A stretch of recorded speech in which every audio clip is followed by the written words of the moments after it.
Some people were ignored as kids, some were mistreated, and some were just not wanted, not comforted, not encouraged, not loved, barely tolerated. If that was you, you probably figured out how to survive. But surviving isn't the same as living. And the effects don't disappear just because you became an adult. It shows up in what you tolerate. It shows up in who you choose and in the way you make yourself small to avoid being pushed away again. Now, I don't doubt that it happened to you, but let's talk about how you can stop it from shaping who you are now. Now, maybe you weren't actively told your parents never wanted you, or maybe they did. But if people acted like you were too much or not enough or just a burden, or you were blamed for your parents' problems, then you probably already know how hard it is to feel strong in the world. Maybe you weren't hit or yelled at, but no one made room for you. No one looked out for you. And somewhere along the way, it started to feel like you were always in the way. You might still find yourself stuck in that dynamic. Wherever you go, you're too much. You try to need nothing. You try to explain yourself. You shrink. You work hard to be accepted. You wait to be rejected. You stay where you're not treated well, just to avoid being alone. Now, my dad, my biological dad, was thrilled that I was born. Now, on the other hand, it became obvious with my mom that she was playing a role she didn't want. Everything in her actions was an escape from being a married mother. They split up when I was 7, and she married a new guy, and she took my siblings and me out of state. So they were all we had, was my mom and stepdad.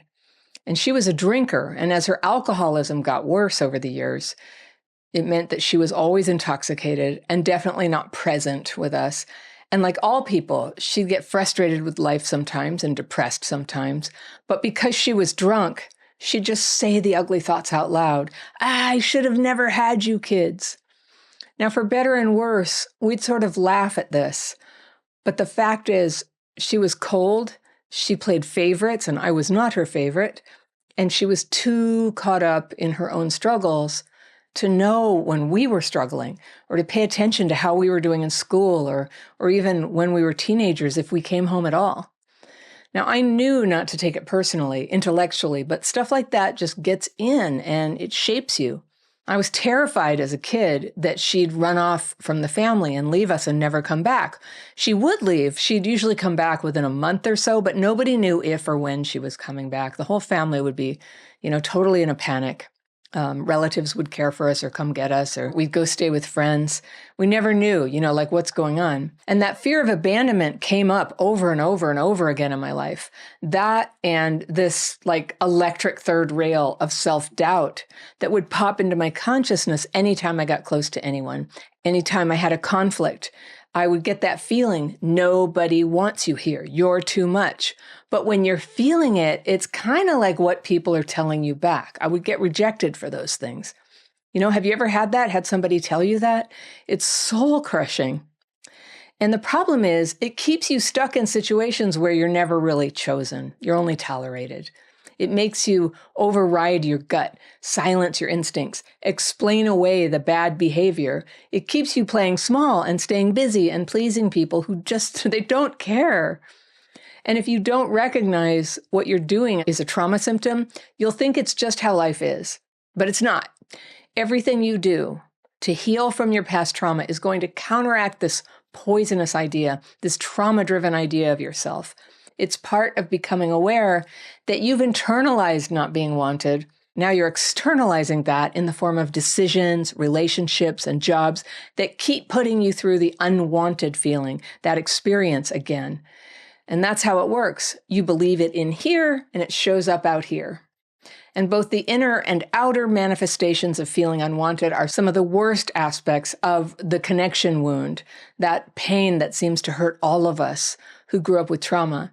And if you think trauma is affecting your ability to connect, I have a list of signs that you can look at. It's free to download.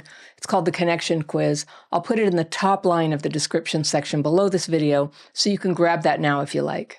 A pattern this deep in how you think about yourself and relate to other people takes time and practice to heal. And I hope you make that a high priority in your life. It's very important that you heal that. You also will need things that you can do in the moment when you can feel that poison feeling rising up in you, that thought that no one wants you. That's a trauma thought. Now, you don't want your life run by those. So here are some quick things that you can do to get out of that thinking. 1, pay attention to who drains you. You don't have to diagnose anyone, just notice who leaves you tired, who leaves you second guessing yourself, over talking or shutting yourself down. Pull back even a little and notice what happens. Number 2, don't stay where you're merely tolerated.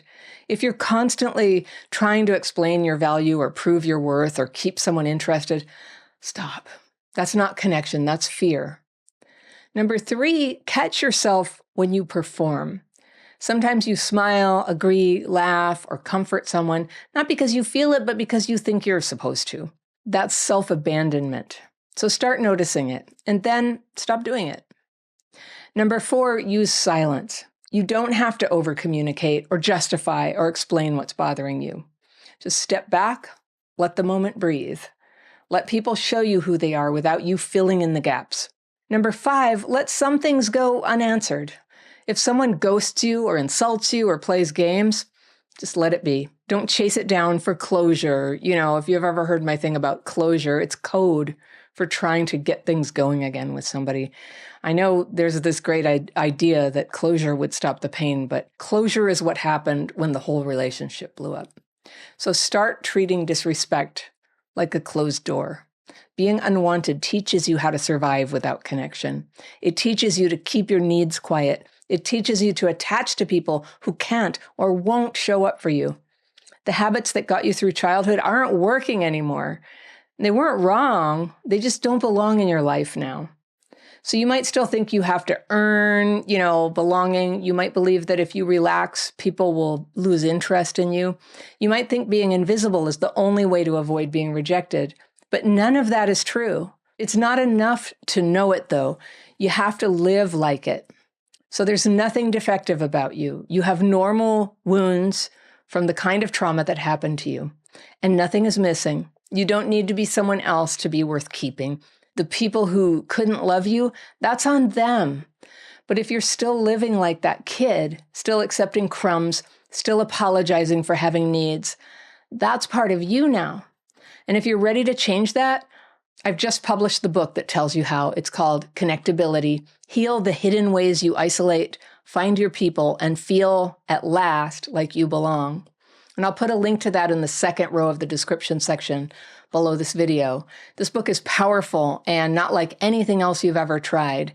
And I tell the story of how I walked myself out of that disconnection to start having a full life. And I think you're going to love it. So I've put that there if you want to check it out. You're not meant to stay stuck in the roles that you've had to play to survive. You're allowed to stop managing people. You're allowed to stop performing for scraps. And you're allowed to stop settling for, not terrible. You're allowed to leave. You can disconnect. You can stop answering. You can start protecting your energy like it actually matters, because it does. And if you were the child no one wanted, it makes sense that connection is hard. It makes sense that you don't always trust people. And it makes sense that you've been living in patterns that keep you stuck. But you don't have to stay there. You can stop reacting like the old danger is still happening. You can stop chasing what's not good for you. You can start choosing peace over chaos, even if it feels unfamiliar. This is where the shift happens. Not when you feel ready. That I'm not ready. I don't feel ready. It starts when you decide to just be done living that way. If you like this video, I've got one that you're going to love right here, and I'll see you very soon. I felt like something was chasing me, and I gave a name to it. I call it a pack of wolves. There aren't actually wolves. It was emotion, and that's what was coming to get me. And it was a feeling, usually sadness.